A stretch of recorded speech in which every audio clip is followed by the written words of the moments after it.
안녕하세요. 크리스천 영상학교 논의하는 신목사입니다. 오늘은 나는 이렇게 하나님을 만났다 라는 제목으로 한번 말씀을 드릴게요.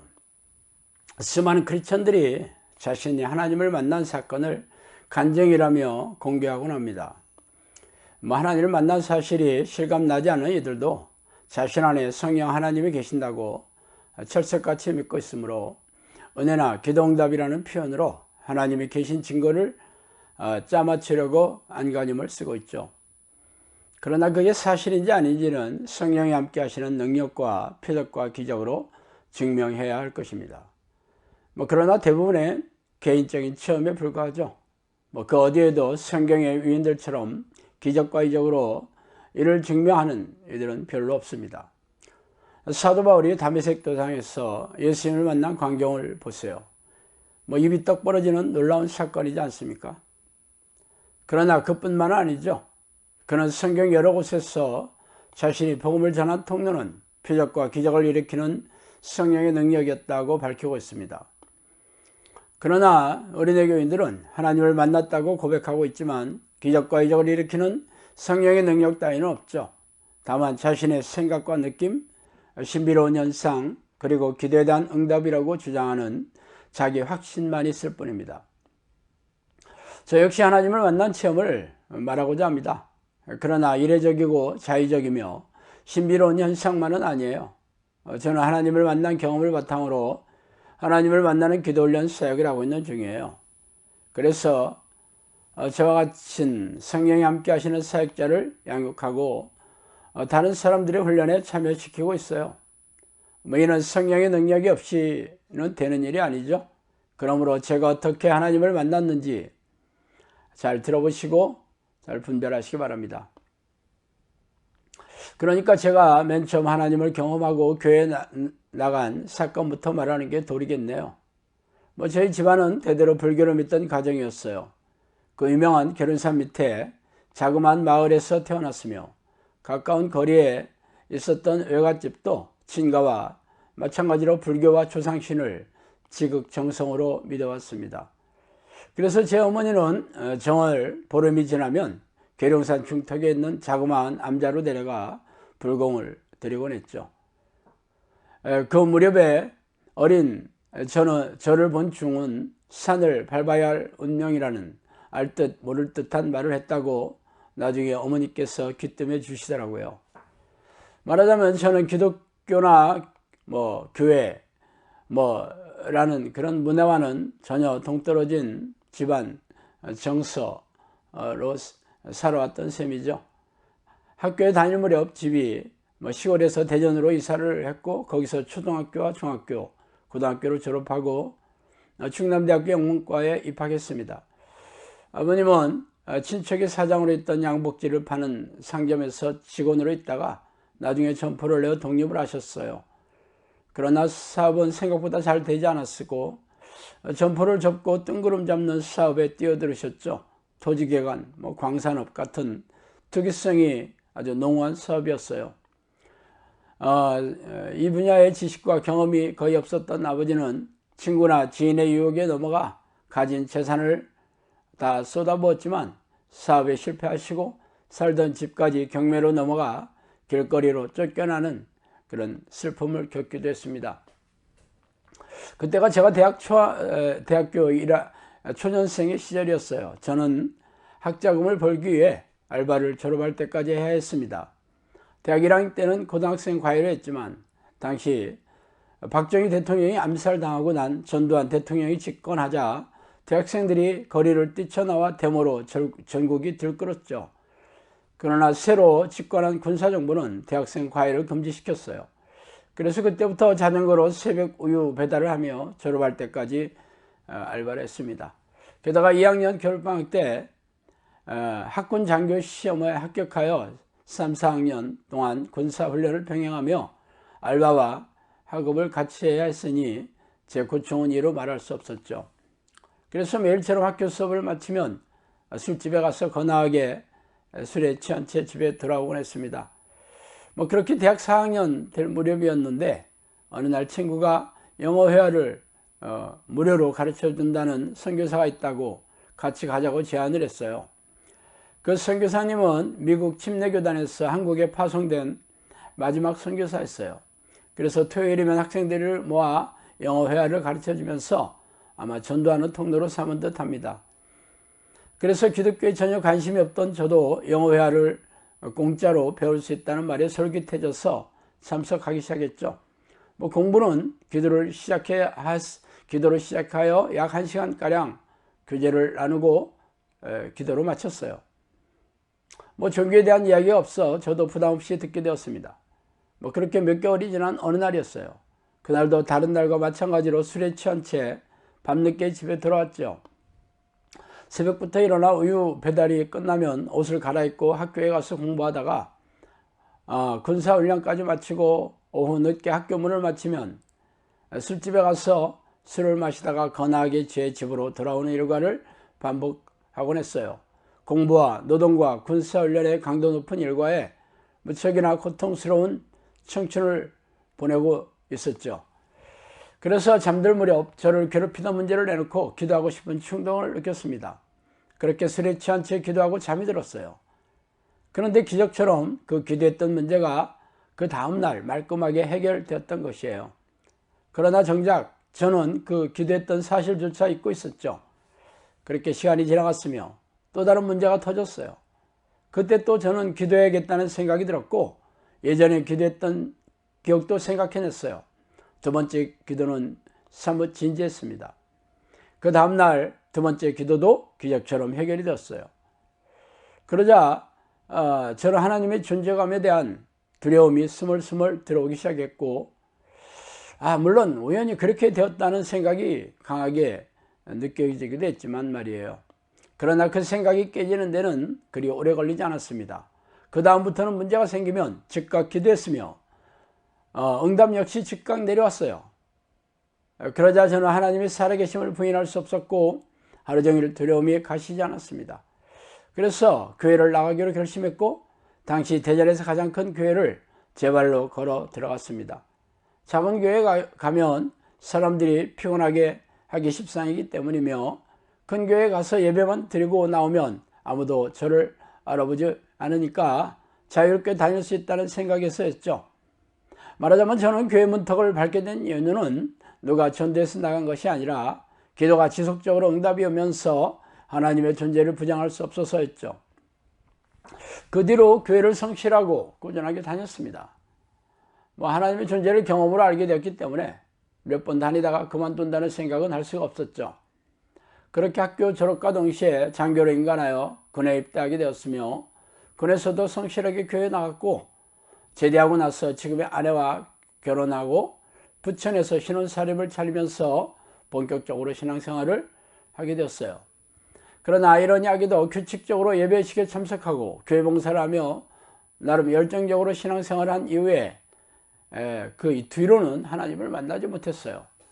그러나 초신자들은 성경 지식도 없고 신앙생활이 처음이기에 무엇이 잘못된 것인지 분별할 수가 없었죠. 목회자나 신앙의 선배들이 시키는 대로 따라하기에도 버거운 실정이었어요. 그렇게 몇 년이 지나면서 종교행위에 대한 습관이 달라붙게 되었으며 매너리즘에 빠지게 되기도 했어요. 저도 그런 전철을 밟아가면서 신앙생활을 하게 되었다는 것이죠. 만약 제가 다른 이들과 다름없이 직장생활하면서 큰 문제 없이 살아갔다면 하나님과 만나는 지의 여부를 고민할 이유가 없었을 것입니다. 그러나 많은 이들의 인생이 그러하듯이 저 역시 여건과 고난의 불화살을 피하지 못하면서 전혀 여기지 못하는 인생으로 흘러 들어갔습니다. 제 꿈은 폼나는 사업가로 성공해서 백만장자가 되는 것이었어요. 그러다 보니 월급쟁이로 만족해야 하는 직장이 성에 차지 않았죠. 그래서 여러 번 직장을 바꾸다가 급기야는 막대한 대출을 얻어 사업의 문을 두드리게 되었습니다. 당시는 은행 대출을 잘 얻는 게 사업 수완이라는 생각이 만연했던 시절이었으니까 말이죠. 그러나 세상 물정 모르는 신출내기에게 사업의 문은 그야말로 넘사벽이었죠. 결론부터 말하자면 그때 한 번의 사업 실패로 인해 제 인생은 거기서 끝이 났습니다. 막대한 대출이자는 꼬리에 꼬리를 물고 늘어났으며 신혼 때 장만한 자그마한 아파트는 은행 경매로 넘어갔어요. 그렇게 눈물과 한숨뿐인 인생 극장의 문이 열렸죠. 성실하게 신앙생활을 해왔던 크리스천이라면 이 상황에서 하나님의 바짓가랑이라도 붙잡고 싶은 생각이 있지 않았을까요? 그래서 저도 새벽 기도에 나가 이 문제를 해결해 달라고 애걸 복갈하다시피 했어요. 그러다가 혹시 목회자가 된다는 결심을 하면 하나님께서 이 문제를 해결해 주실지 모른다는 생각이 들었어요.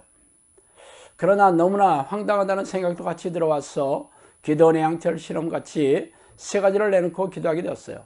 그 세 가지는 신대원 합격과 학업을 변명하면서 생활비를 버는 직장이 열리는 것, 그리고 누군가가 등록금을 마련해 주는 것이었습니다. 우여곡절 끝에 한 세대 신대원에 합격하였고 학원의 영어 강사로 생활비를 벌게 되는 길도 열렸어요. 그러나 등록금이 문제였죠. 제가 신대원에 합격한 사실은 아내밖에 몰랐으며 저는 주변 사람에게 돈을 빌려 등록금을 마련할 생각이 전혀 없었어요. 그렇게 등록금 마감일이 다가왔습니다. 그러자 기적이 일어났어요. 제가 자영업을 하던 근처에 식당을 하던 아주머니는 충청도 동양 사람으로 타영에서 만나게 되니 아주 친근하게 지냈습니다. 물론 그분은 교회 다니지 않았던 분이셨어요. 그러나 제가 신대원 입학 준비를 하려고 성경을 열심히 읽고 있으니까 아내에게 갑자기 왜 공부를 열심히 하는지 그 이유를 물어보았다고 합니다. 그래서 아내는 지나가는 말로 대학원에 들어가려고 시험 준비한다고 말해 주었다고 해요.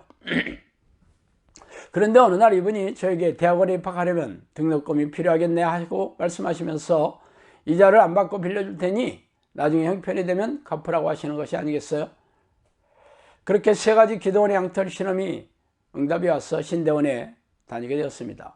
물론 사명을 가지고 입학한 것이 아니라서 공부가 무척 힘들었어요. 그러나 우여곡절 끝에 3년을 공부하고 졸업을 하게 되었습니다.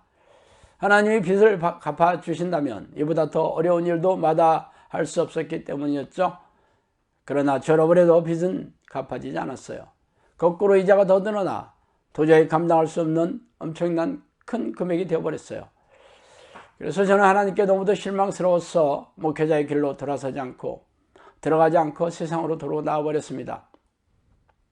이 미스렁에 빠진 인생은 발버둥 치면 칠수록 더 깊이 빠지게 마련이죠.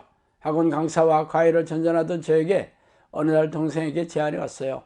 동생은 대전에서 직장 생활을 하면서 시내 중심가에 자그마한 점포를 운영하고 있었는데 저에게 점포를 그대로 넘겨줄 테니까 대전으로 내려오라는 것이었어요. 그때 그 점포에서 나오는 수입은 웬만한 직장인의 수입보다 많았습니다.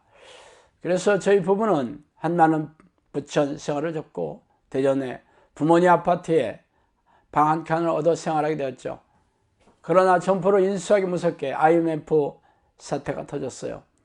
안 되는 사람은 뒤로 넘어져도 코가 깨진다더니 이렇게 하는 일마다 실패뿐일 수 있는가? 참 암담하더라고요. 뭐 동생에게는 한없이 미안한 일이지만 점포를 인수한 지 2년도 되지 않아 보증금까지 죄다 까먹고 그야말로 알거지가 되어버렸죠. 그때부터 다시 밑바닥 인생이 시작되었습니다. 보험, 판매원, 다단계 사업, 우유 배달, 짜장면 배달, 재래시장 입구에서 계란빵을 구워 팔면서 닥치는 대로 살아보려고 아둥바둥하였지만 인생은 걷잡을 수 없이 떠내려갔습니다. 삶에 대한 기대감이 사라지니 몸에 힘이 빠졌으며 자포자기하는 노숙자의 심정이 되어버렸죠. 삶의 의욕을 잃어버리게 되니 잠자리에서 눈을 뜨는 것조차 힘들었습니다.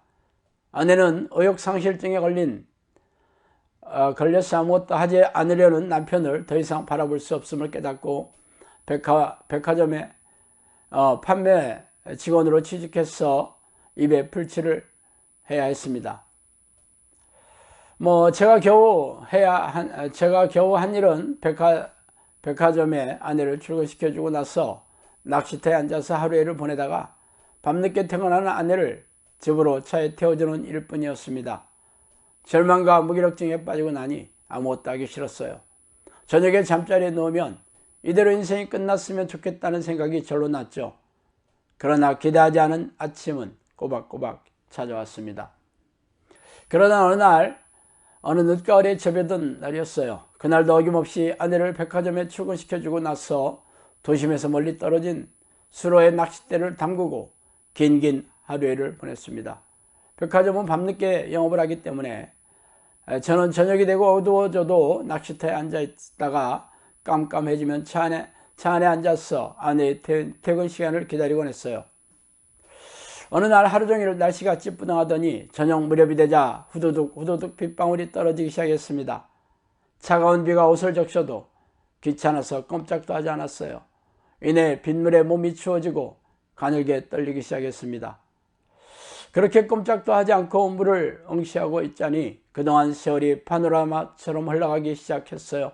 학창시절 새벽 우유 배달을 하며 학비를 벌던 힘겨운 시절도 흘러가고 아내와 처음 만나 연애하던 가슴이 콩닥콩닥하던 시절도 스쳐 지나가고 짧았지만 신혼의 단 꿈에 젖었던 그때도 실루엣처럼 느리게 지나갔습니다.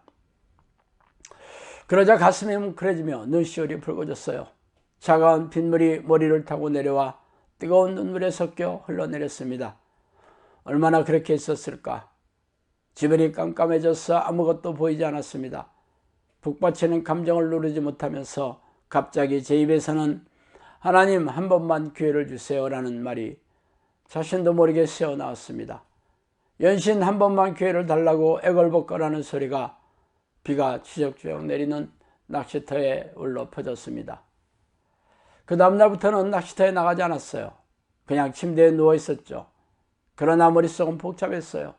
한 번만 기회를 달라고는 했지만 무엇을 어떻게 해야 할지 아무것도 생각나지 않았기 때문이에요. 그래서 오랜 시간을 지나지 않아 저는 성경을 뒤지기 시작했어요. 하나님을 만나는 기회를 얻는 방법은 성경에 기록되어 있을 거라는 생각에서였죠. 저는 누가 전도해서 교회를 나간 사람이 아니었죠. 여러 차례 기도응답을 경험한 끝에 하나님이 살아계신 것을 부인할 수가 없어서 나갔던 것이죠. 그러나 정작 교회에 나가서는 하나님을 만나지 못했어요. 제가 맨 처음 경험한 하나님은 기적과 이적으로 자신의 존재감을 드러내는 분이셨지만 교회에서는 그런 하나님을 만나지 못했어요. 관념적이고 사변적인 성경 지식 안에서의 하나님에 대한 설명만을 배웠을 뿐이며 종교의식에 참석하고 희생적인 신앙행위를 반복하는 게 전부였기 때문입니다. 그러나 제 영혼의 상태는 물론 수렁에 빠져 허우적거리는 삶을 들여다보면 하나님께서 내 안에 거주하고 계시다고 믿을 수 없었죠. 하나님을 만나는 법이 기록된 성경 구절을 찾는 것은 그리 오랜 시간이 걸리지 않았어요. 그러나 내가 거기서 내 하나님 여호와를 찾게 되리니 만일 마음을 다하고 뜻을 다하여 그를 찾으면 만나리라. 신명기 4장 29절이죠. 너희가 온 마음으로 나를 구하면 나를 찾을 것이요 나를 만나리라. 에레미야 29장 13절입니다. 이렇게 성경에는 하나님을 만나는 법에 대한 구절이 적지 않게 나옵니다. 그러나 영접기도를 하고 주일 성수를 하는 교인들은 이미 성령께서 찾아온 곳이라고 가르치기 때문에 이 말씀이 자신과 상관없다고 여기기 마련이죠. 그러나 저는 아니었어요. 하나님이 계시지 않는다는 것을 인정할 수밖에 없었기 때문에 이 말씀이 눈에 들어왔죠. 그래서 하나님을 만나려면 마음을 다해서 쳐야 한다고, 그래서 그때부터 하나님을 부르는 기도를 하게 되었어요. 그러나 하나님을 부르는 게 여간 어색하고 낯선 게 아니었어요. 그렇게 며칠을 불러보았어요. 물론 아무 일도 일어나지 않았죠. 그간 그에서 아무도 하지 않는 기도를 하는 나 자신이 기이해 보이기도 했습니다. 그러나 그걸 고민할 겨를이 없었어요. 그래서 하나님을 부르는 기도를 더 열심히 하기 시작했습니다. 몇 개월을 불러도 아무 일도 일어나지 않았지만 제가 할 수 있는 일이라고는 아무것도 없었기에 성경에 살아계신 하나님의 말씀이라면 전심으로 하나님을 부르는 게 성경적이 아닌가 그렇게 생각했어요. 그러면서 아내와 같이 젖과 화장품 장사를 하기 시작했습니다. 자본이 없어서 장사를 할 엄두도 내지 못하였고 중년의 남자에게 주어진 직장은 경비나 청소 운전 같은 허드렛 일밖에 남아있지 않았어요. 그런데 우연히 생활 광고지의 무자본으로 장사를 할 수 있다는 광고가 나서 찾아가 보니 회사에서 아침에 화장품을 공급해주면 하루 종일 팔다가 저녁에 회사에 돌아와 마진을 뺀 금액만을 입금하면 된다고 했어요. 그래서 아내와 상의를 한 끝에 제가 타고 다니던 중고 자동차에 화장품을 싣고 다니면서 재래시장으로 식당가로 다니며 판매하기로 했어요. 그렇게 제 삶은 그간의 모습과 다르게 변해가고 있었습니다. 아점을 먹고 재래시장과 식당가로 다니며 화장품 장사를 하며 차 안에서 기도하고 운전할 때 하나님을 불렀습니다. 걸어다니면서도 기도하고 산책하고 운동할 때도 성령의 내주를 간구하는 기도를 했어요. 왜 그렇게 악착같이 하나님을 불렀느냐고요? 그게 중년의 나이에 사그라진 영혼을 살리는 마지막 기회라는 사실을 제가 모를 리가 없었죠. 물론 하나님을 부르는 기도를 해서 달라진 것은 없었어요. 그러나 삶이 펴지고 생활이 나아질 거라는 기대조차 하지 않았습니다. 하나님을 부르는 기도는 성경에 기록된 사실이고 전심으로 기도하고 쉬지 않고 기도하는 것도 성령의 명령이기 때문이잖아요. 물론 이런 기도를 하는 교회도 없었고 그런 사람을 만나본 적도 없었어요. 그런 하나님을 부르는 기도가 마지막일지 모르는 영혼을 불태우는 일이라는 것을 직감하고 있었습니다. 그렇게 시간이 빠르게 지나갔어요. 1년은 기어서 더디게 지나갔지만 2년차는 걸어서 지나갔고 3년째는 습관이 들어 그런지 아주 재빠르게 뛰어갔습니다. 그렇게 10년의 세월이 흘렀어요. 그동안 제 삶이 바뀐 것은 별로 없었어요. 10년이 넘어 성실하게 장사하니까 단골 고객이 많아진 것이 달라진 것이라면 달라진 것이었을 것이에요. 기적 같은 일이 전혀 없었던 것은 아니었어요. 채무자들이 스스로 빚을 탕감해 주는 일도 생겼어요. 그래서 더 이상 연체 이자를 내지 못해 빚이 늘어나지 않았으며 이자가 높은 채무는 조금씩 갚아 나가게 됐습니다. 그렇게 10년이 지나자 빚이 많이 줄어들었어요. 그게 기적이라면 놀라운 기적이었죠. 그동안 뼈를 깎는 고통을 마다하지 않고 닥치는 대로 일했지만 빚이 더욱 늘어난 것과는 반대였으니까 말이죠. 기도가 10년이 넘어서니까 습관이 들어 그런지 기도하는 게 너무 쉬워졌고 편해졌어요. 그러나 쉬지 않는 기도에 대한 갈망이 줄어들지는 않았어요. 아침에 일어나면 오늘 하루는 쉬지 않는 기도를 달성해 보자고 결심하고 시작했지만 잠자리에 들면서 생각해보면 제 성에 차는 기도를 한 날이 별로 없었죠. 그렇게 매일처럼 쉬지 않는 기도에 대한 결심을 다지면서 세월이 흘렀다고 해도 과언이 아닐 것입니다. 그러던 어느 날 성령께서 말을 걸어오시기 시작했어요. 처음에는 아내의 입을 통해 하나님의 사자라고 신분을 밝힌 영이었는데 그때 일을 밝히자면 저희 부부는 원룸을 얻어 기도처와 예배 장소로 삼고 있었어요. 그래서 일터에서 돌아오면 저녁을 먹고 기도하다가 자정이 될 무렵이면 어머니가 사는 아파트에 잠을 자러 돌아가곤 했어요. 저녁 기도는 대략 밤 10시부터 자정까지 하곤 했습니다. 아내와 저는 원룸 벽에 등을 기대어 나란히 기도했어요. 자정이 가까워지면서 제가 기도를 끝내고 아내가 기도를 마칠 때까지 기다리고 있었습니다. 그때 아내가 관절을 구부리지 않고 온판을 앉은 것처럼 몸을 천천히 돌리며 저를 대면하였어요. 그리고는 여성스러운 아내의 목소리가 아니라 중성의 음성이 천천히 들리기 시작했어요. 그 음성의 내용을 대략 옮겨보면 먼저 15년 전 고1 때 백혈병으로 세상을 떠난 조카 이야기로 시작했습니다. 그 조카는 제 누나의 아들로 경기도 부천의 학원에서 영어 강사로 있었던 저에게 중학교 1학년 때 겨울방학을 맞아 한 달간 공부 좀 가르쳐 달라고 보냈는데 주일이 되면 제가 같이 교회 가면서 예수님을 소개했어요. 그 후에 공부를 마치고 대전의 본가로 되돌아가면서도 가까운 교회를 찾아 신앙생활을 계속했다고 합니다. 그런데 안타깝게도 백혈병으로 껐다운 나이에 이 땅을 떠나갔어요. 저희 부부가 끔찍히 아끼던 터라 슬픔이 적지 않았지만 그 일도 15년이 지나자 스멀스멀 기억에서 사라져갔습니다. 그런데 그 천사는 그 조카의 이름을 부르면서 천국에서 우리 부부를 기다리고 있다고 했습니다. 그리고는 외로이 혼자 살고 있는 조카의 어머니인 누나를 잘 보살피라는 말도 덧붙였어요. 그리고 제 사역에 대한 말을 하였는데 저희 아내가 사역을 도울 것이라는 말과 함께 사역의 환란도 있겠지만 자신도 돕겠다고 말씀하셨어요. 그리고 마지막으로 자신이 하나님이 보낸 천사라는 신분을 밝혔습니다. 다른 내용도 있지만 공개하기 어려운 개인적인 사항이라 생략하기로 하겠습니다. 이런 일이 있고 난 다음부터 영음으로 된 음성을 날마다 듣게 되었어요. 영음이란 갑자기 누군가가 귀에 들려주는 음성을 듣는 것과 같은 느낌으로 알게 되는 것을 말합니다. 처음에는 며칠에 한 번씩 말씀해 주시기도 했으며 어느 때는 매일처럼 말씀해 주시기도 했습니다. 하루에 한 번 혹은 여러 번 말씀해 주신 적도 있어요. 그러나 그 영음의 말씀이 주인공이 성령이 주시는 것인지 아니면 귀신이 넣어주는 속임수인지 아니면 제 생각인지 도저히 분별할 수가 없었습니다. 그래서 수첩에 그 내용을 적어 놓기 시작했어요.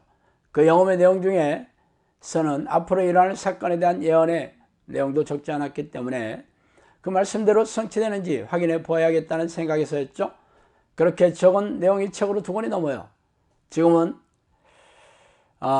그 내용을 예언 노트라는 책으로 출판해서 시중에서 구입할 수 있습니다. 그러나 어쨌든 그 예언의 말씀대로 사역이 열려 많이 성취되어 그 내용들을 확인하는 게 어렵지 않았지만 당시에는 분별하는 게 무척 곤혹스러웠어요. 그러나 어느 날 기이한 사건이 벌어졌어요. 제 지인 중에 정신분열증에 걸린 일이 터진 것이었습니다. 그 지인이 정신분열증에 걸려 매일 밤이면 잠을 자지 않고 아파트를 배회하면서 사람들을 공포의 도가니로 몰아넣었으며 고층 아파트에서 살림살이를 마구 던져 주민들의 원성을 사고 있었어요. 심지어는 집안에서 애완용으로 기르던 토끼까지 집어던져 죽게 했으니 식구들의 불안과 두려움을 짐작하기에 어렵지 않을 것입니다. 그래서 경찰을 불러도 범죄 행위가 없었으므로 집으로 돌려보내기만 할 뿐이었어요. 그러나 증세가 점점 심해져서 달리는 택시 안에서 차문을 열고 뛰어내리려고도 하다가 택시기사를 질겁하게 만들거나 달리는 열차에 뛰어들어 아슬아슬하게 목숨을 건지기도 했습니다. 그러던 와중에 그 남편으로부터 연락이 왔어요. 저에게 병원에 같이 동행해달라는 내용이었어요. 그래서 대전에서 제법 큰 종합병원 정신과에 가서 진찰을 받으니 정신질환 중증으로 격리병동에 입원시켜야 한다고 하였습니다. 그러나 입원료가 하루에 10만 원의 큰 금액이었어요. 그 지인은 10여 평의 임대아파트에 살 정도로 가난했습니다. 그래서 마음의 짐만 안고 집으로 돌아오게 되었죠. 그때 저는 그 남편에게 제안을 했어요. 제가 데려다가 기도 한번 해보겠다고 말이죠. 왜냐하면 그분이 정신분열증이라면 전혀 앞뒤가 전혀 맞지 않는 이야기를 하거나 희죽희죽 웃는 모습을 보여야 하는데 이 지인은 황당무계한 말을 하긴 했으나 나름대로 스토리를 가지고 이야기를 했기 때문이에요. 그래서 혹시나 하는 마음으로 귀신 축출 기도를 해보아야 했다고 마음먹었죠. 남편은 다른 방도가 없었기에 허락하였고 제 부부는 그 지인을 데리고 우리가 사는 아파트로 데려왔어요. 지인은 밤에 잠을 자지 않고 깨어 있었기에 저희 부부는 번갈아 잠을 자며 감시해야만 했습니다. 칼이나 가위 등 흉기가 될 만한 물건 등도 치워놓았어요. 지인의 눈은 물고기의 눈처럼 보이는 대상에 따라 움직이지 않고 풀려 있어서 섬뜩 하다는 게 아주 인상적이더라고요. 어쨌든 밤낮으로 저희 부부는 지인을 붙들고 귀신을 쫓아내는 기도를 하기 시작했어요. 그렇게 하루가 지나고 이틀이 지났지만 아무 일도 일어나지 않았죠. 그러나 3일째 되던 날 아침에 눈을 뜨니 그 지인이 정상으로 돌아와 있었습니다. 그래서 너무 놀라고 기뻐서 도대체 어떻게 된 거냐고 큰 소리로 물어봤어요. 그랬더니 도리어 그 지인은 왜 자기가 여기에 있느냐고 되묻는 것이 아니겠어요? 참으로 기가 막힌 일이었어요. 나중에 그 지인을 통해 들은 내용은 어떤 영이 자신에게 들어와 자신의 하나님이라고 밝히면서 자신의 말에 순종하면 엄청난 축복을 내려주겠다고 제안했다는 것이에요. 그래서 살림살이를 아파트 밑으로 던지거나 택시에서 뛰어내리거나 달리는 열차에 뛰어들려고 한 것도 이 영이 시켜서 한 일이라는 것이었어요. 그 사건이 제가 처음으로 귀신을 쫓아낸 사건이었습니다. 그러나 이 소식은 아름아름 조용히 소문이 나기 시작했어요. 제 부부가 축출기도로 귀신을 쫓아낸다는 것이 아니고 기도로서 정신병원을 고친다는 소문이 난 것이었죠. 그래서 아는 사람들이 소문을 듣고 정신병을 고쳐달라고 저에게 찾아오기 시작했어요. 그러나 이런 일이 그야말로 기가 막힌 일이 아니겠어요? 그래서 저는 손사래를 치면서 돌려보내려고 해도 그들은 한사코 기도를 받겠다고 물러서지 않았어요. 저를 찾아온 사람들은 죄다 정신질환 자들이었는데 축출 기도를 하면 귀신이 드러나는 증상이 일어났어요. 그래서 저는 치유하는 기도를 한 게 아니라 귀신을 쫓아내는 기도를 하게 되었죠. 그러나 사람들마다 귀신이 드러나는 증상이 서로 달랐으며 저는 난생 처음으로 경험하는 사건이었어요. 그래서 그때마다 성령께 물어보면 대답해 주시면서 귀신을 쫓아내고 정신질환 치유를 하는 사역에 발을 디디게 된 것이죠. 그렇게 약 3년 동안 정신질환자들에게 들어간 귀신들을 쫓아내면서 성령으로부터 귀신의 정체와 공격 계략 등에 대한 정보를 알게 되었어요. 그런 와중에 성령으로부터 제 사역에 대해 성령께서 말씀해 주기 시작했습니다. 제 사역은 귀신을 쫓아내고 귀신의 활동성을 알리면서 기도 훈련을 시켜 기도의 일꾼을 세우고 악한 영과 싸워 이기는 정형세를 양육하라는 그런 사역이었어요. 그러나 어떻게 기도 훈련을 시켜야 할지 고민이 되었죠.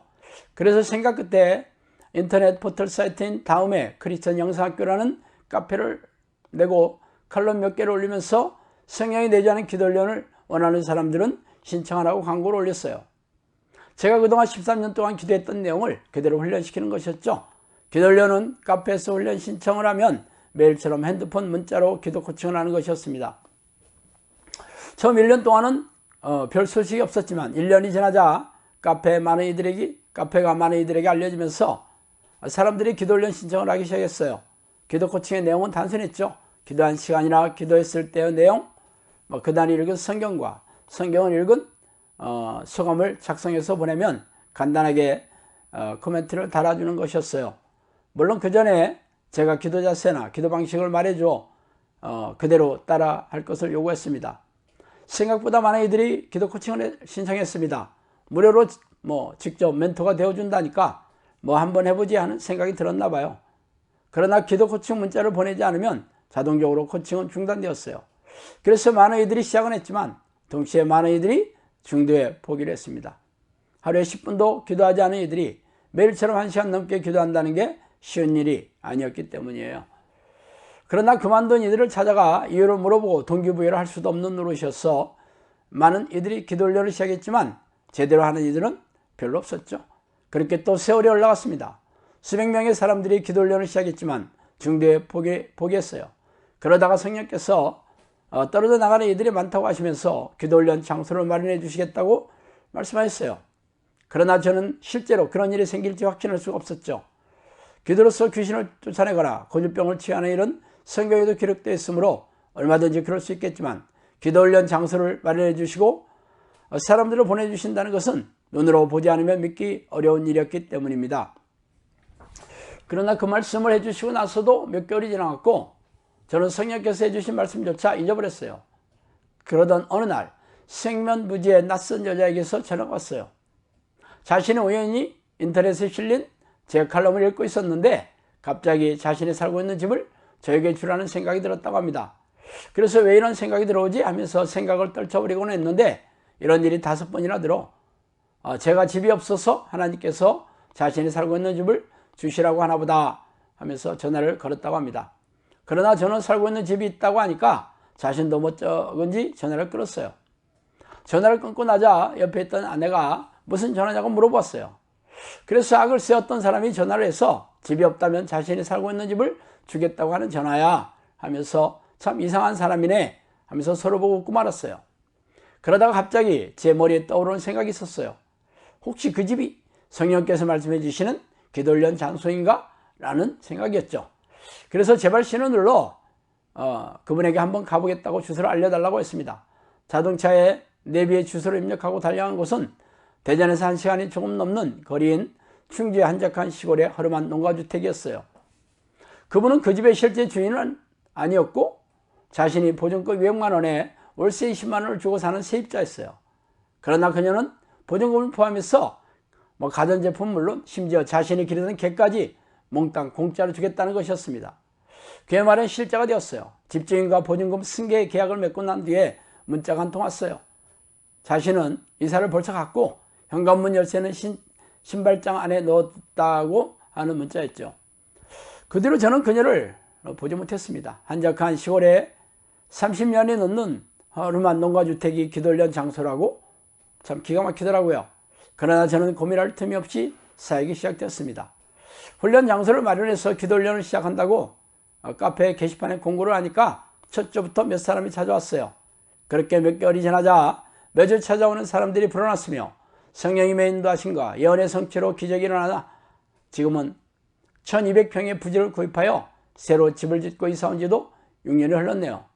새로 건물을 짓고 이사온 집은 내부 면적이 100평이 가까웠지만 또 4년이 지나자 이 역시 좁아져서 중축을 다시 해서 홀을 넓혔습니다.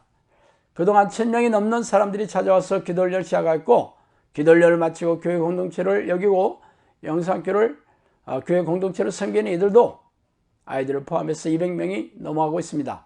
그동안 성령의 능력으로 귀신이 쫓겨나가고 정신질환과 고집병이 치유되며 지난한 삶의 문제가 기적처럼 해결되는 일이 수백 건이 넘었죠. 제가 하나님을 만났다고 고백하는 것은 기도응답이나 과거에 받은 은혜의 근거로 말하는 게 아닙니다. 제가 그동안 경험한 기적이 1000번도 넘었다고 한다면 당신을 믿겠어요? 성경의 기록처럼 이적과 표적으로 귀신을 쫓아내고 정신질환과 고집병을 치유하고 삶의 지난한 문제를 기적적으로 해결하면서 경험한 증거로 말씀드리는 겁니다. 자, 이렇게 제가 하나님을 만난 그런 오랫동안의 일들을 제가 말씀드렸어요. 자, 끝까지 잘 들어주셔서 감사합니다. 안녕히 계십시오.